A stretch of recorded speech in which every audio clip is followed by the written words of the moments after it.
Crocodile breathing. Start face down with your face in your hands.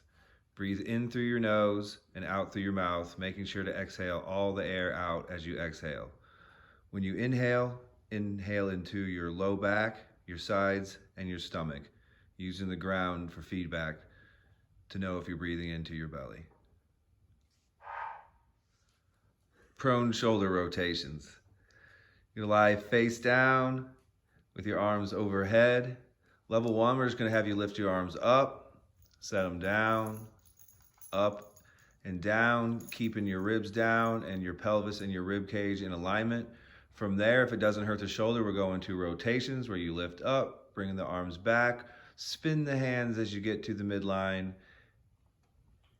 touch your hands all the way down to the ground. Repeat the motion by going thumbs up, spinning the hands, and then karate chopping the ground in front of your body. Upper rolling. You're gonna start laying on your back with one arm over your head and one arm reaching forward. Inhale, and then from there, you're gonna lift up your head, put your nose towards your armpit and reach the arm away, trying to roll over only using the upper body. A good roll, the upper body should roll over and then the lower body should quickly follow. To reverse the motion, lift up the arm, reach behind you, using the head, using the arm to reach, and roll back over to the original starting position. Core engaged, leg raised, 1.5. We're gonna lay on the back, one knee at a 90-degree angle, drive the knee into the hands, keeping the shoulders packed for stability. And from there, we're gonna lift the opposite leg up and down, trying to keep the leg as straight as possible.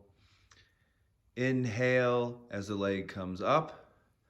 Exhale as the leg goes down, making sure to get all the air out each time you exhale. Rocking. We want to flex the lumbar spine or low back and get as round as possible. From there, we want to inhale as we rock backwards, keeping the chin tucked. Exhale as we rock forwards, trying to make sure that the feet do not touch the ground. Level one would be putting your hands on your legs for stability. Level two is hands off the legs. And level three could be hands overhead.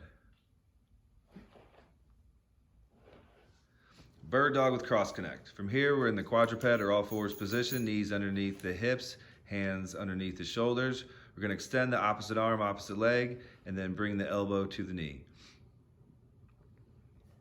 In this exercise, we wanna try to keep the back as flat as possible when extending the arm and leg out, and it's okay if the lumbar spine or low back rounds when you try to bring the elbow to the knee. We just wanna make sure that you keep stability while that's happening. Charlie wine grouse. We're gonna start in a half kneeling position and then kick one knee out to the side. From there, we're gonna have the opposite arm touch the ground into a 3-point position.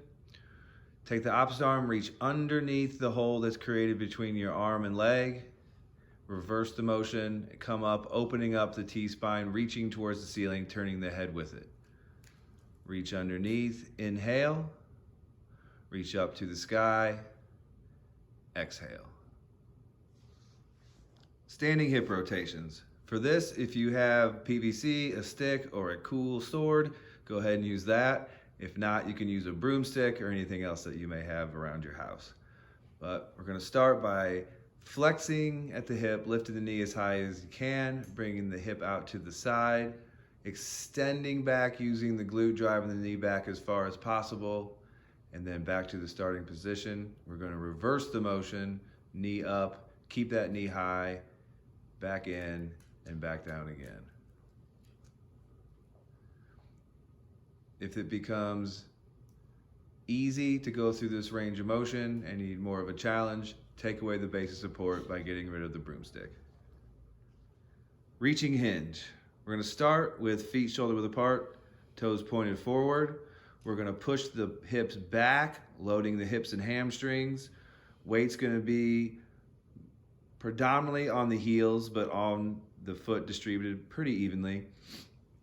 As the hips drift back, we're gonna reach the hands forward, stretching out the lats, raising the arms overhead, getting a full body stretch while loading the hips and hamstrings.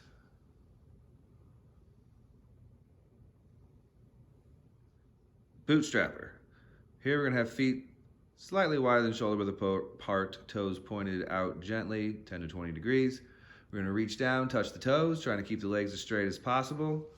From there, drop the hips down, knees are gonna go outside the arms, weights in the heels, drive the chest forward and get as tall as you can, getting your shoulders away from your hips, but keeping your shoulders down away from your ears. Drive the chest forward, nice long neck, get nice and tall in this position.